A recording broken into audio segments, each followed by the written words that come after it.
Hello and welcome to the John Ark Show. Today's episode is called Flamethrowing Music Videos. Before we begin, I want to encourage you to subscribe, like, comment, and follow us. Also, remember to click on the notification bell so you can be notified every time we upload a new episode. I'd like to tell you about a service called HollywoodIsCalling.com. It's a great service that allows you to purchase live phone calls from your favorite celebrities, so check them out. There are more than 100 celebrities to choose from. A live 15-second call is $19.95, and a live 30-second call is $29.95. It's a lot of fun. Buy call for yourself or as a gift for someone you care about. HollywoodIsCalling.com.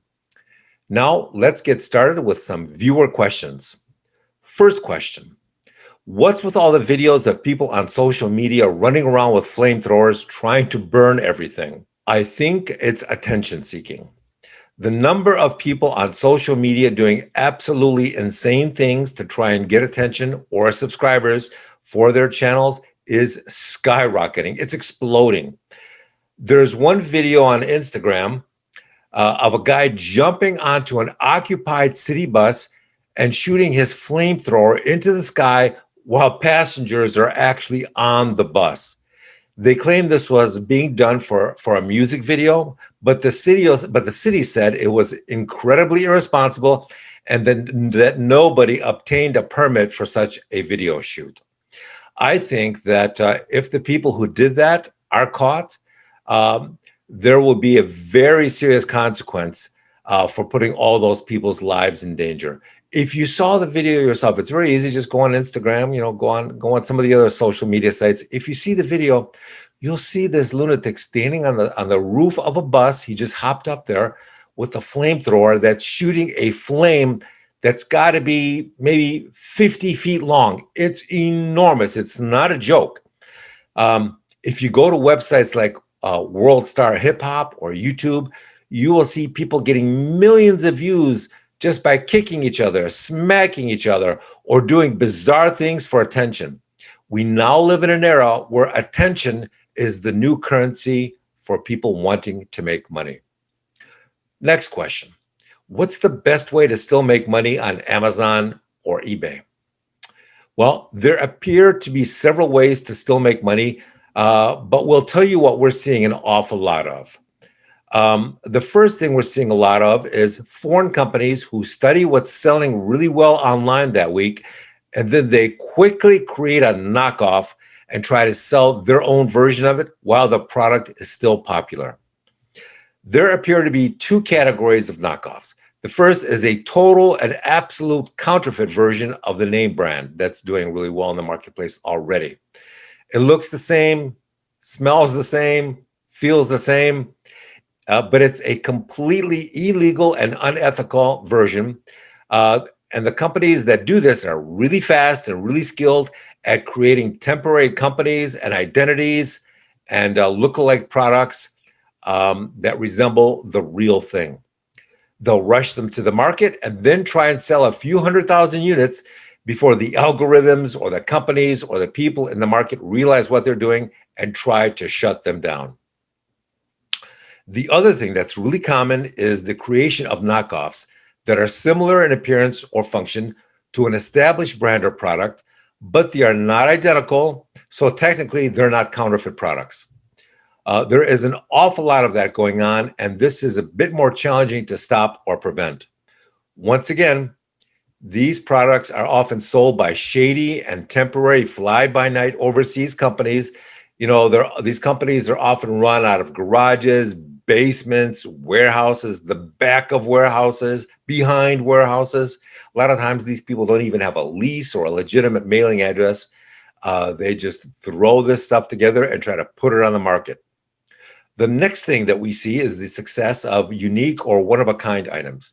If you're an artist or an innovative individual that brings a product to market that the larger companies or distributors can't source from any other companies, then you will have a bit more success in selling your product. The trick is to keep iterating and updating your product or releasing new products, because no matter what you do, the minute you start to have some success and generate serious sales, your competition will notice and they will come after you and try to take your market share. Another unfortunate phenomena that we're also seeing is when legitimate name brand brick and mortar retailers copy your product or try and knock it off with something similar to try and cannibalize your sales. This often happens to small entrepreneurs and business people who show their products to these retailers in an effort to get them to sell your products on their shelves. Oftentimes, they will agree to carry your product, but then when it proves to be a big seller, they will then start selling a version of your product under their own name brand. This happens all the time, especially in the clothing space.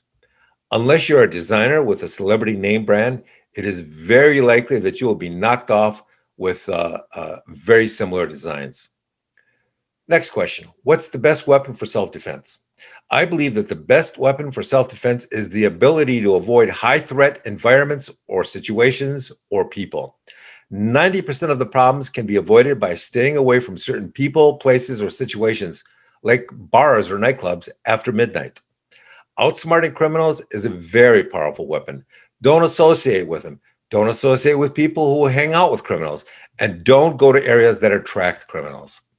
If you go to a gas station or a convenience store that has creeps hanging around outside, then go someplace else, because I assure you that it's only a matter of time before they try something with you. If you want to protect your home, then the two most important things to have are a home alarm and a guard dog. You want the large dog with a large bite and a large bark, actually, too. That alone can prevent most of the burglaries or home invasion threats. If you decide to get a firearm, make sure to purchase it legally and get whatever license you may require to own it. The next viewer question is it still possible to make money with Bitcoin? We've been monitoring the price of Bitcoin for a while now, and it has been on a huge roller coaster ride. Just today, it rose above 18,000. Some people say that it will go to 100,000, and others claim it could drop back down to 2,000.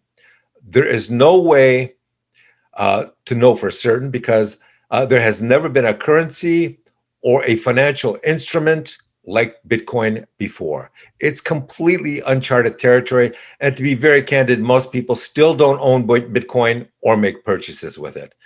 I don't give financial advice, but if I was going to buy Bitcoin, I wouldn't purchase or allocate more than 1% of my portfolio to it. It's just too uncertain. Now, if you're smart and you limit your exposure to no more than 1%, then the downside is minimal. Generally speaking, we're seeing tremendous pressure being applied to the economy to get rid of cash and move everyone to electronic currency. I don't know if that'll happen or not, but we are seeing tremendous influence being exerted to try and make that happen. Next question.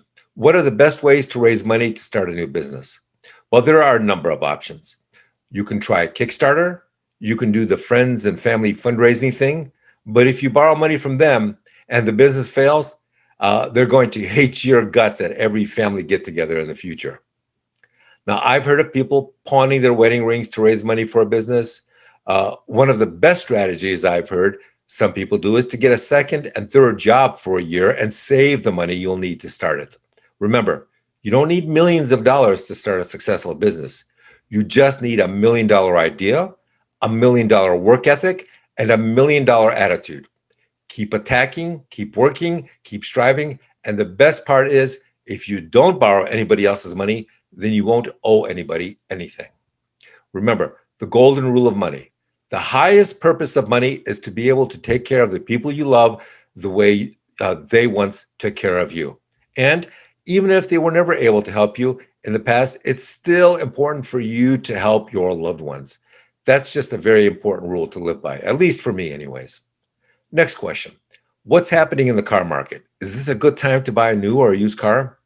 I think it's always a good time to buy a car if the deal is right. That means spending a lot of time looking, examining the cars in the market, and if you find one that you like, make sure to have a mechanic check it out before you buy it. Now, if you're going to pull the trigger and buy it, then make sure you negotiate very aggressively on the price and don't be afraid to walk away. Believe me, there's always another car out there that's being sold at a better price in better condition. That's just the nature of things. So I want to thank you for watching and tell you that we're going to have more great celebrity interviews and more breaking news stories coming up in the future. So we want to encourage you to subscribe to our channel and click on the notification bell so you can get notified every time we post a news story. Thank you for watching.